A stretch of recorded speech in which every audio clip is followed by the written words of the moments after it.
Bueno, lo hemos comentado desde el principio del programa. El sábado pasado, Irán lanzó una ofensiva sin precedentes con aviones no tripulados y misiles contra territorio israelí, después de prometer represalias por un ataque a su consulado en la capital siria, Damasco, en el que murieron 7 miembros de la Guardia Revolucionaria de Irán, incluidos 2 generales. Vamos a hablar sobre esta nueva escalada del conflicto en esa región con Marwan Soto Antaki, escritor y analista experto en Medio Oriente y el mundo árabe. ¿Cómo estás, Marwan? Me da gusto saludarte. Tío Pascal, muchas gracias, muy buenos días. Bueno, pues es la primera vez que Irán ataca directamente a Israel desde su territorio. ¿Qué dice la información respecto de cómo se tomó esta decisión por parte del régimen de Teherán? A ver, es desde su territorio y desde fuera de su territorio. Creo que la parte que tenemos que tomar en cuenta cuando hablamos de sin precedentes son sin precedentes, no solo por el ataque, no el solo hecho del ataque. Hubo un ataque anterior de otro país en contra de Israel hace 30 años por parte de Saddam Hussein y ya vimos cómo terminó la cosa. La otra cosa de sin precedentes, el otro elemento de sin precedentes es por de dónde salieron la orquestación gigantesca de drones, misiles cruceros, misiles balísticos, porque también se operó desde milicias, desde Siria, desde el Hezbollah iraquí, que no es el mismo que el Hezbollah libanés, desde el Hezbollah libanés y desde Yemen con los Houthis. Es decir, fue Irán y fueron los proxies de Irán.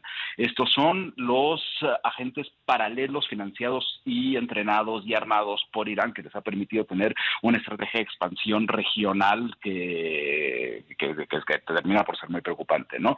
Ahora, ¿cómo se dio y la lógica atrás de este ataque por parte de Teherán? Tiene distintas lecturas. Por un lado, sí se puede suponer, visto el resultado, además, después de que entre el domo protector de Israel junto con la colaboración de Reino Unido, de Estados Unidos, de Francia y de Jordania, no hay que olvidar de Jordania, es decir, también hubo una intervención a favor de Israel por parte de un país árabe, directa e indirecta, incluso con Arabia Saudita, ¿no? Al final, con ese resultado se puede entonces asumir que Irán tenía clara que el tipo de ataque estaría también con una defensa parecida a la que nos topamos, que terminó por no dar un saldo ni de vidas, como alguien pudo haber imaginado en las primeras horas del sábado cuando ocurrió esto, ni tampoco de infraestructura, ya que solamente hasta ahora sabe que se vio afectada una base de la defensa aérea israelí. Bueno, podría uno pensar que eso ya estaba más o menos calculado. Pero la parte que sí también podría encontrarse dentro de una lectura para saber la lógica de Irán es que terminó por exhibir el sistema en general de defensa israelí, mucho más que el que incluso se podía asumir con solamente la existencia del domo, ya que intervino el domo, el sistema Arrow, que va para algunos contraataques de menor alcance, y un despliegue regional. El despliegue regional involucró otros elementos. Durante las primeras 2 horas, cuando salen los drones, que significan un ataque lento, es decir, un ataque que tomó muchas horas desde que se desplegaron los drones hasta que pudieron alcanzar su objetivo, ser interceptados antes de su objetivo, hubo mucho tiempo. Cuando entra Jordania, pues resulta que Jordania se transformó en otro de los objetivos de Teherán. Ya no ¿Entonces fue para solamente Israel, probar sino las también. defensas israelíes, Marwan? Es una de las lecturas, justo a eso voy, es una de las posibles lecturas, pero al mismo tiempo también es una postura de estamos aquí mucho más grandes de los que ustedes están imaginando, ¿no? Al mismo tiempo hay un debilitamiento natural de un sistema de defensa después de esto, que podría ser también otra lectura, y al mismo tiempo que está el objetivo político después, que es ver cuál va a ser la respuesta. Y creo que por eso estamos todos en el mundo muy atentos en este momento, ya no a la operación iraní, sino a cuál va a ser la respuesta por parte de Israel, porque existe dentro de esa respuesta por parte de Israel otro elemento que podría encontrarse dentro de los objetivos de Irán, que es ver cómo es el respaldo en general de la región y de los distintos aliados. ¿Por qué? Porque vimos desde la noche en realidad del sábado, cómo el presidente Biden termina diciéndole en una llamada a Netanyahu que no se respaldaría una operación directa en contra de Irán, y al mismo tiempo vemos las distintas fracturas dentro del aparato de gobierno, el gabinete de guerra de Israel, que después de una reunión ayer del gabinete de guerra terminó sin llegar a ningún consenso, porque da la impresión que las disputas, sobre todo entre el Ministerio de Defensa, el Ministerio del Interior, que tiene enfrente a Ben Gvir, que se ve como un posible sucesor sucesor eventual de Netanyahu y el mismo Netanyahu, pues dan cierto nivel de inestabilidad de cómo se está manejando la crisis de Gaza, que se encuentra en este momento en un impasse que ha costado más de 30.000 vidas y mantiene a los rehenes, a un centenar de rehenes en manos de Hamas. Por agotar el tema del ataque del sábado, ¿se quedó con algo Irán? Es decir, ¿tenía armas todavía más poderosas para realizar este ataque o lanzó lo que tenía a mano? A ver, en este momento es totalmente lógico asumir que está debilitado en términos de insumos, en términos de materiales, porque el despliegue fue gigantesco contra los drones, los misiles y demás, pero es difícil pensar que está agotado, es difícil pensar que está agotado porque hay un elemento dentro de este ataque que no se terminó por ver, que es el arsenal que se encuentra en manos del Hezbollah, en manos del Hezbollah libanés. Sabemos que el Hezbollah libanés era desde antes del 7 de octubre considerado como una de las grandes amenazas regionales por su gigantesco arsenal de misiles balísticos. Pero al mismo tiempo tenemos que tomar en cuenta otro elemento quizá un poco más profundo y menos inmediato para entender la región y darnos cuenta cómo en las últimas décadas, si hay un elemento que ha cambiado el esquema de entendimiento bélico de la región, es la gigantesca industria que ha desarrollado Irán en drones que incluso han llegado a Ucrania, y cómo la industria del misil y del combate aéreo, en el caso de Irán, ha pasado un poco de largo, que lo vimos hasta este fin de semana el despliegue, que es mucho más alarmante de lo que alguien podría asumir. Ya, y por parte de los llamados proxies o grupos patrocinados por Irán, ¿se dio también la respuesta o la capacidad máxima de ataque o se contuvieron? A ver, en el caso de Hezbollah está claro que fue contenido, está clarísimo que fue contenido en el caso del Hezbollah. En el caso de las milicias estacionadas en Siria, no se nos puede olvidar que la dictadura de Bashar al-Assad llega a pasar el 13 año de la guerra civil siria, con el apoyo de Rusia y el apoyo de Irán, y ahí tienen también un gigantesco nivel de reagrupamiento después de este mismo ataque, donde se supo que había gente de las comandancias de los distintos proxies yendo a la zona de Deir ez-Zor en el este de Siria para poder reagruparse y ver cuáles son asumir cuáles son sus distintos alcances.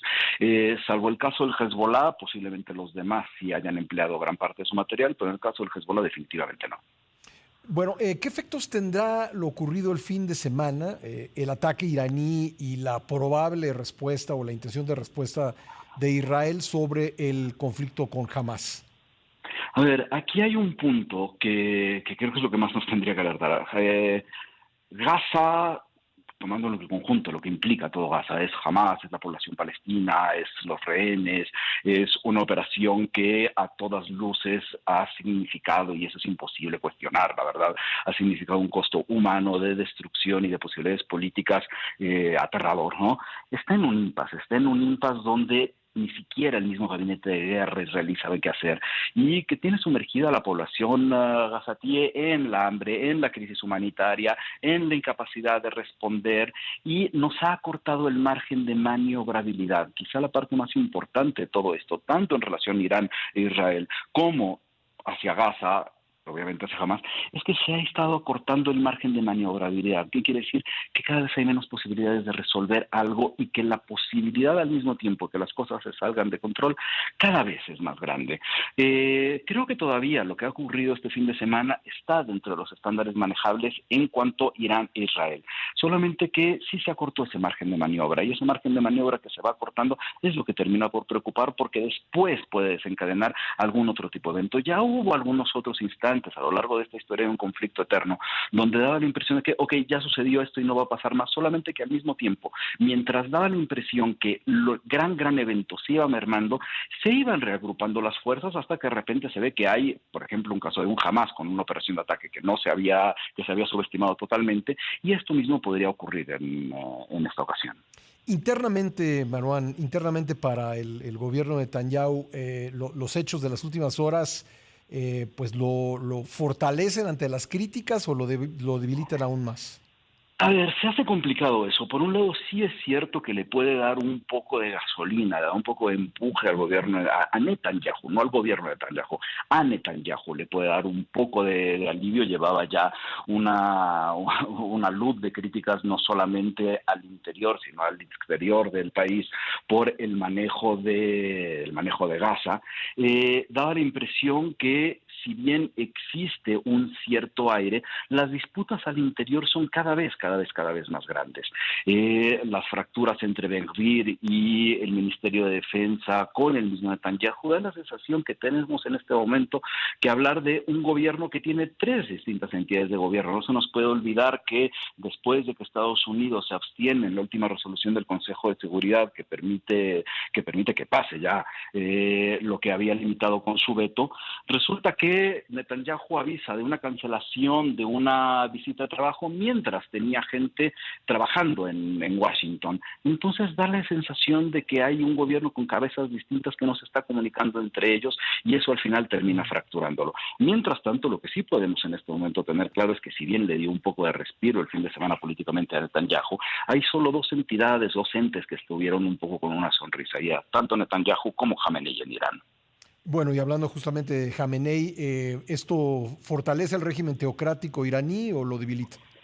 A ver, tenemos que pensar qué es este régimen teocrático, porque he leído y me he topado con muchas reacciones que me hacen particularmente preocupantes, mucho más en México que en otros lugares con los que al menos yo interactúo, lo cual también se me hace aterrador, donde de repente parecía que en una especie de anti-yanquismo, anti-israelismo, había elementos que daban a gente la valía de defender al gobierno de Jamenei, ¿no? No se trata de eso, estamos hablando de un gobierno teocrático que justo este mismo fin de semana aumentó su represión en contra de las mujeres por no portar el velo. La policía moral salió desencadenada este fin de semana para arrestar a gente justo para intentar romper el disenso que se encuentra desde hace muchísimo tiempo dentro de la población, sobre todo jóvenes y de mujeres en Irán. A ver, no, al interior le puede permitir levantar de vuelta esta narrativa donde tanto Israel como Palestina se usa como un insumo para ocultar una estructura de poder dictatorial. Al final son narrativas que le permiten sustentar sus posturas autoritarias, pero al mismo tiempo sí le meten jaque por una sola razón, por lo que te decía hace un rato, su margen de maniobra se ve cada vez más limitado. Es difícil pensar que no vaya a haber, es imposible pensar que no vaya a haber una reacción por parte de la gente, por parte de Israel. Va a haber una reacción, a pesar de que se haya pedido la contención, no solamente por parte de Estados Unidos, también regionalmente, en el Consejo de Cooperación del Golfo en general, ha habido un intento de contención, de llamada a la contención, pero va a haber una reacción. Esa reacción podríamos verla primero a través de ataques hacia los proxies, es decir, tener una reacción por parte de Israel en Yemen, en Siria, sobre todo en Irak, que eventualmente sí termina por debilitar mínimamente una estructura de gobierno que lleva desde 1979 instaurando esta teocracia. Ahora, tenemos que tomar otra cosa en cuenta. La gente en Irán no es lo mismo que el gobierno de Jamenei. Una de las uniones laborales, un sindicato independiente, se pronunció de inmediato diciendo que sus agremiados el sábado en Irán no están con ninguna intención de que esto se vaya a una guerra. Es decir, las fracturas internas crecen cada vez más, pero también hay que tomar en cuenta algo. Si hay un gobierno que ha sido experto en estirar la liga tanto como puede, ha sido el gobierno de Jamenei. Bueno, el gobierno de los ayatolas. Pues muy interesante, Marwan, conversar contigo. Te mando un abrazo y seguimos atentos a estos Querido hechos. Pascal, un gran abrazo. Gracias, Marwan Soto Antaki, escritor y analista, experto en Medio Oriente y el mundo árabe.